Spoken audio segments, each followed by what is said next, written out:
Lang? Nilalang mo kami? Tignan mo, mauulat ka talaga. Olas. Mauulat. Kunin mo na ang katawan ni Tera at tatapusin ko muna ang dalawang ito.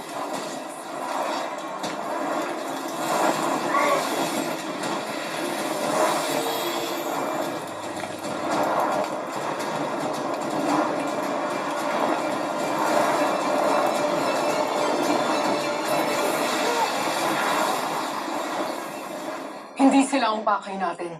Si Tera.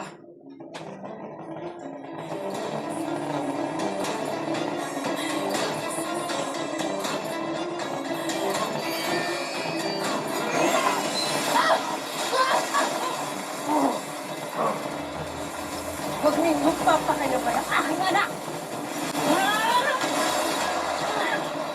At ikaw naman ang aking isusunod.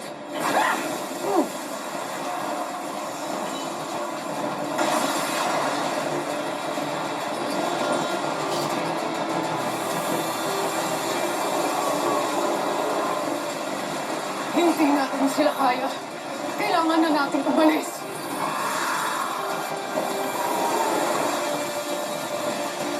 Hindi man namin napagtagumpayan makuha si Tera. May mawawala pa rin sa inyo.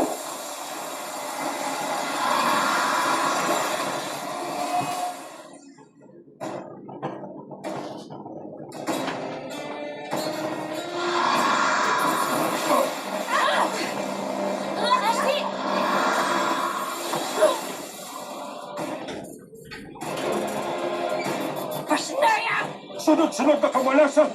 Wala nang balintataw! Wala pang aklat na karunungan! Carry lang yun, Lolo Imaw. Hindi naman nila mabubuksan yun eh. Nakalock nga, di ba, without key. Siyang tunay! Salamat at naririto na kayo! Tanda, mabuti di kayo nagbalik. Masaya ko makita ka muli.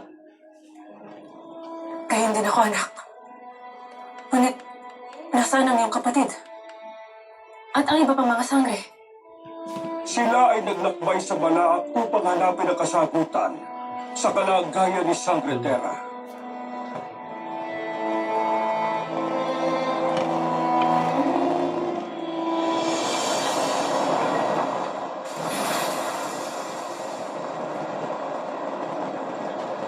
Mananatili ang liwanag ng sagisag sa ating pagbalik sa Balaak.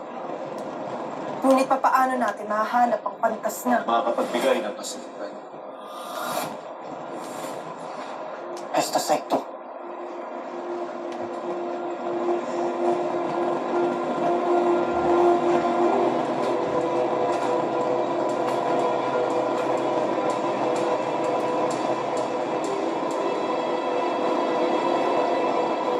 Ikaw ang pantas ng Balaak?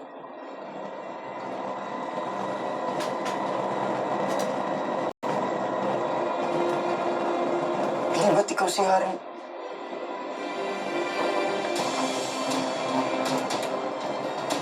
Si Haring Beben. Maligayang pagdating dito sa Salveyo. Mga bagong sangre.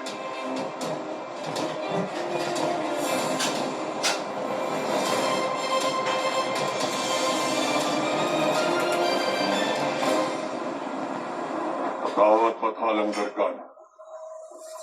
Subalit higit ang kanilang lakas.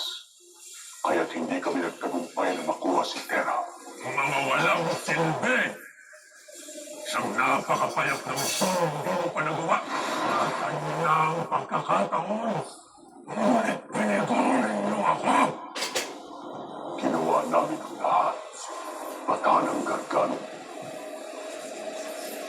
Subalit maging ang inyong tungkod ay hindi naging sapat. o baka naman hindi alam gamitin ng Litena ng tama ang sandata laban sa dati niyang kaibigan. Manahimik ka.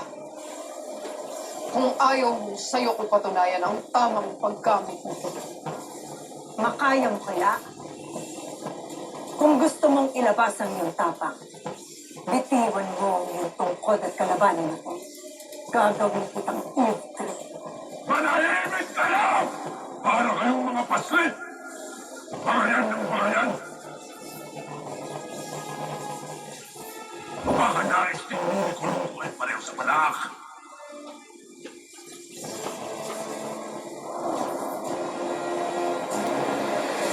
Nandito ka sa Balaak. Marami akong nagawang kasalanan noon nung ako'y nabubuhay pa. Maraming naging pagkakamali. Kaya't batid ko rin naman talaga na ako'y hindi karapat-dapat na magpunta sa Dekas. Kaya't nung ako'y mapadpad dito sa Balaak, naisip ko na marami pa akong kinakailangang baguhin. Ngunit, hindi na yun maaari. Kaya ang ginawa ko, ginugol ko ang aking panahon sa pag-aaral, sa pagniniti sa mga itre, sa kaganapan nila dito sa lugar ng Balaak, sa koneksyon ng mundo nito, at sa mundo ng mga nabubuhay pa. Kung ganun, tama si Nung Imam. Maaaring ikaw ang makapagbigay ng kasagutan sa aming mga tanong. Papaano namin? Batid ko naman kung bakit kayo nandito. Dahil ang nais ninyong malaman ay kung paano may babalik ang itre ng anak ni Danaya na si Tera. Habang ang katawan niyang nihingay. Siyang tunay. Kaya't maaari bang ibigay mo sa amin ang kasagutan? Maaari. At paano yan lamang yung kasagutan? Ang baing susuko. Susubukan pa lang. Pagkat kinakailangan kong malaman kung kayo nga ay karapat-dapat.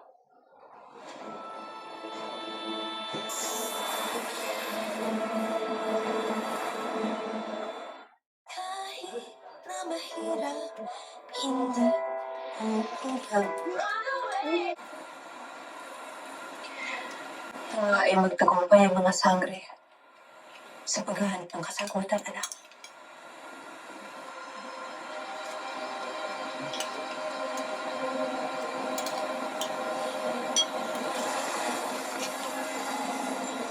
Ganyan ka lang pa.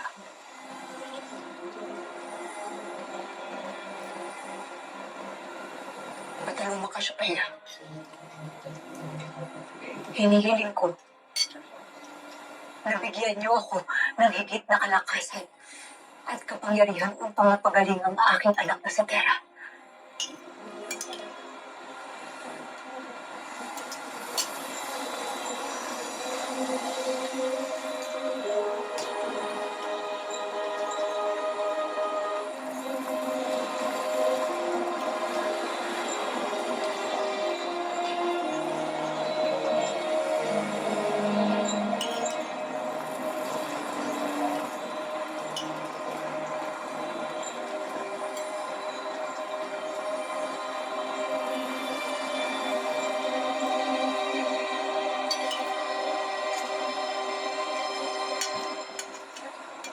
Tama ko yung kalungkutan sa Danaya. Ngunit pati bang nagagawa lamang natin pagalingin ang nabubuhay. Buhay ang aking anak. Nakahiwalay na ang kanyang itere sa kanyang katawan. Hindi man kamatayan na itatawag sa pangingilan ito kay Tera. Ngunit iisa lang ang kaulitan nito. Tulungan mo na lamang ako pagalingin ang aking anak Harahin. Nakikiusap ako sa'yo.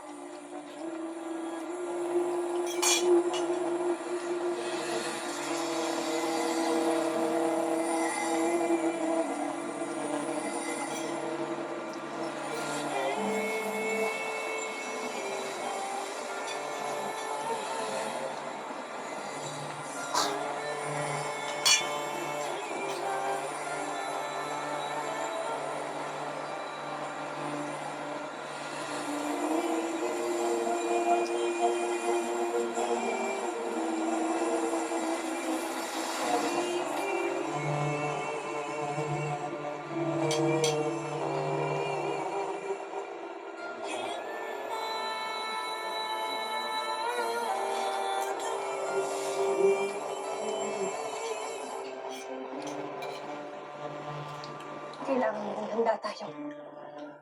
Dahil anumang panahon ay maaaring bumalik ang mga markang yun. Kamahalan, hindi kami atras ni Mantok. Laban hanggang kamatayan. Hindi lamang para kay Karang, para rin sa Encantador. Tama. Kahit mga itre lang kami.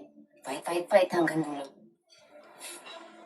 Isang malaking karangalan ang lumaban para sa Encantadia. Ngunit mas malaking karangalan nung makasama kayo sa unang laban. Dahil sa ipinamalas ng katapangan. Siyang tunay. Kaya't bukod sa paghanga, pagpapasalamat ang aking inahali sa inyo. Maging sa iyo, pagpala.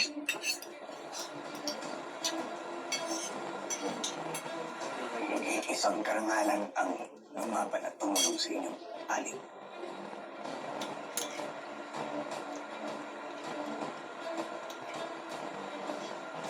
Kung ang ipapamalas ng kabuuan ng Encantadia ay pagmamahal at pakikitungo sa kabila ng mga talamhati tulos, kahit anong panganib at kalaban ng ating makakaharap, ang pagbubuklod ng lahat ang magtatalas sa atin ng tagumpay.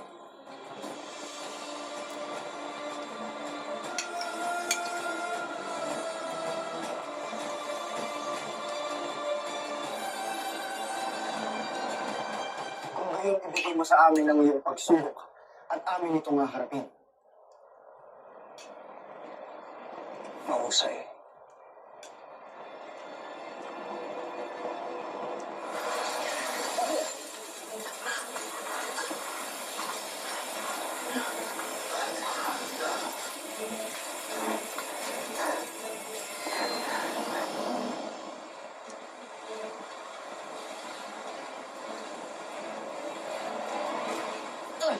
Ano ito? Sige.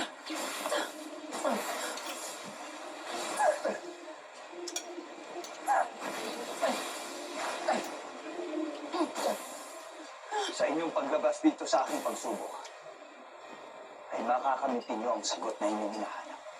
Ngunit kung hindi, ay kinagagalak ko na makasama kayong tatlo dito sa Salverio ng panghabang panahon.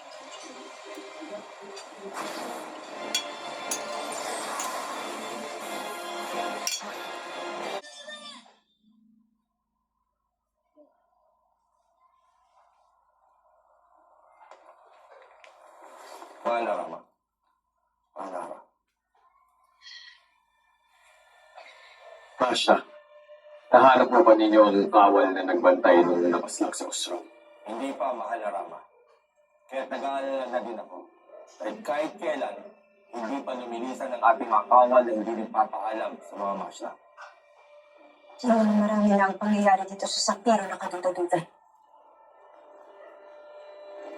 Kaya lalo lumalakas lang ang aking nararamdaman na ang kalaban ay nasa paligid lamang.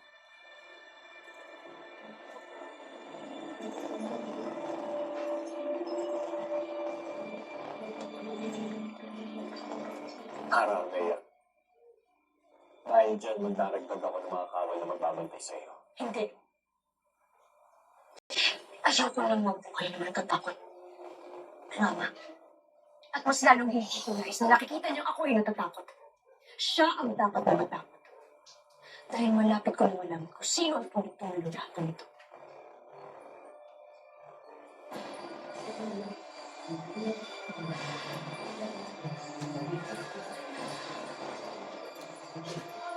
Mahal na Kara. Hindi ko maiwasang tanong, ngunit ang iyong itinutukoy ba ay ang aking Ashti.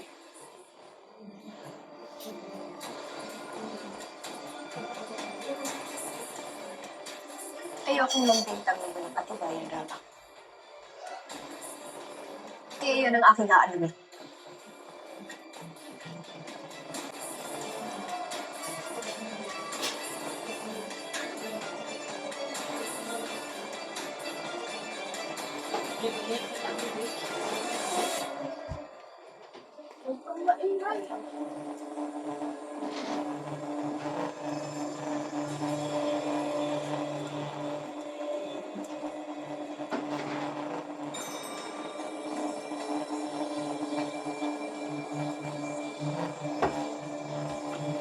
kailangan po ng pasayo sa kanyang silid, Mahal Hara. Ngunit, paano tayo makakapasok kung itinilid niya ang kanyang silid?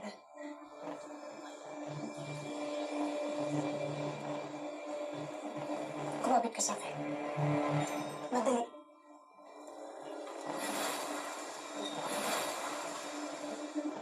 Ngayon, malayo na tayo makakapaghanap. Ano bang nais nating mahanap dito, Mahal Hara? Hindi ko rin natitiyak, Lakeisha. Basta talukayin mo naman lahat ng pwede mong halukayin dito. Naniniwala ako na ang bawat sandali na titirin ng isang bakas. Kailangan lamang natin ito mahanap.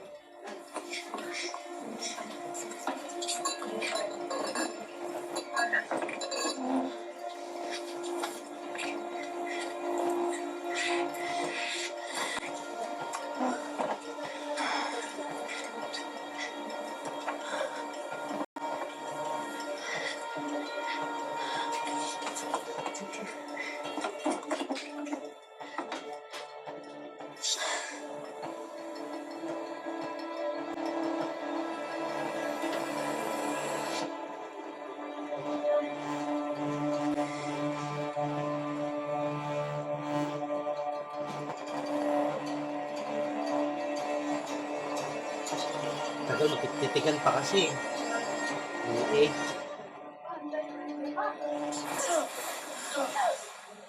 Yung wala, kwento yung mga brilyante.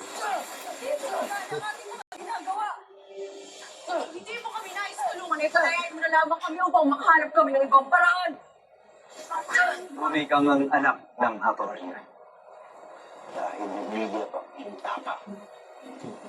At sa mga oras na ito ng pinagdadaanan ng pagsubok, ay hindi kinakailangan ng pagmamataas, kundi pagpapahalaga. Dahil hindi sa lahat ng panahon,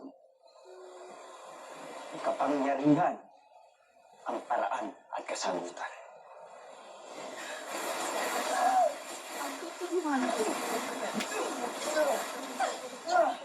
Ngayon pa talaga tayo binigyan ng matayang nagang pagsubok. Nilibing tayo ng tayo.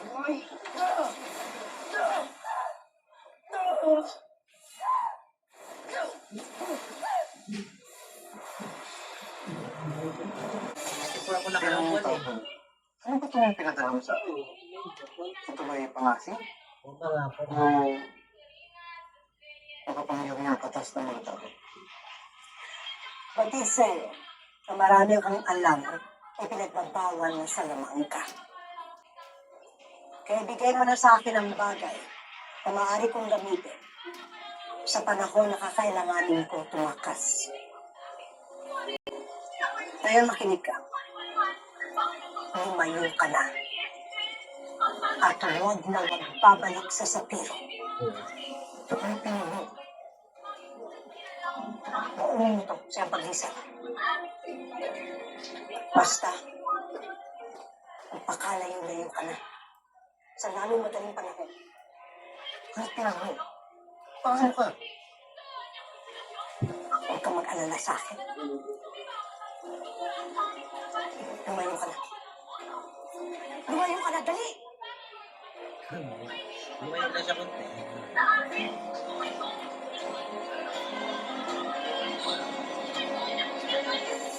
Tulong konseyo!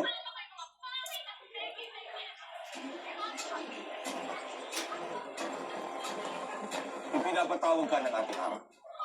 Marami pa akong dapat harapin. Bilang po ng konseho. Pupuntahan ko na lamang siya pagkatapos ng aking gawain.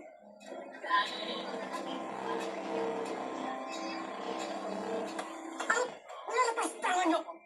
Bitiwan niyo ko! Pamanhin po ng konseyo. Ngunit may pit na pinag-uutos ng ating harang na kinaiharap ka sa kanya ay hindi. Kaya tayo na. Saan mo bitiwan niyo ko, ha? Bitiwan niyo ko!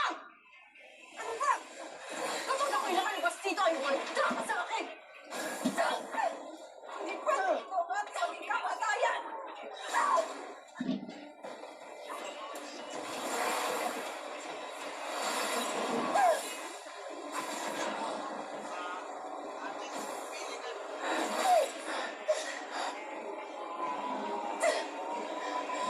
Adamos, tulungan mo kami! Adamos! Mga oras na ito na pinagdadaanan ng pagsubok ay hindi kinakailangan ng pagmamataas, kundi pagpapahulog. Dahil hindi sa lahat ng panahon, kapangyarihan, ang paraan at kasagutan. Hindi pagmamataas, hindi sa taas.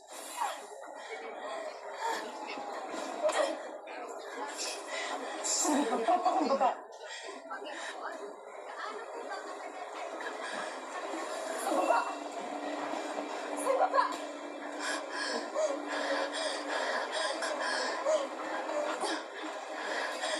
Hindi ka pangyarihan ng paraan.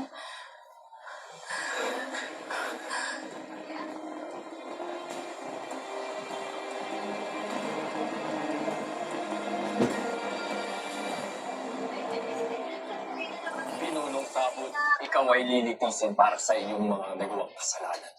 Anong kasalanan? Hindi ka titing na patunay, wala kayong mapakita. Papaano namin may babalik ang Eve Triniter sa kanyang katawan? At siya ay mabubuhay? Kung ito rin ang ibig ng bulag na itre na si Terra. Bumalik ka lang bilang aking anak. Kailangan kita. David, bumalik ka. Bakit tila hindi pa siya nagigising? Nakatitiyak ba kayong ito lamang ang ating dapat gawin?